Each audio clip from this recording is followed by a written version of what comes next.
We recently did a video of asking people if their machine could do this. And what I've done is actually layered up some very thick denim. And I was testing the machine to see how much it will actually go through. So I don't have anything special on. I don't even know why I'm holding this, but I'm going to just let the machine go through it. This is 14 layers of super thick denim. And all I've done is set the machine for a straight stitch. I did lengthen the stitch length to 3.5. And look, it's just traveling over it as it goes. Now, the only thing that you're going to run into is eventually it is going to get so thick that the machine just physically doesn't have room for it. It'll tell you that you've kind of like, wait, it's too much fabric, but it will actually go through 14 layers of denim.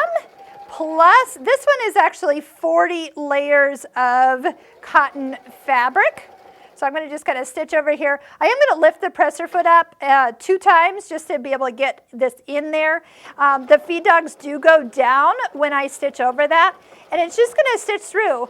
And if I do get to something that is so thick, this has a piercing power that is off the charts. So if it does find itself that where it can't get through the fabric, it will start to pulsate its way through the machine.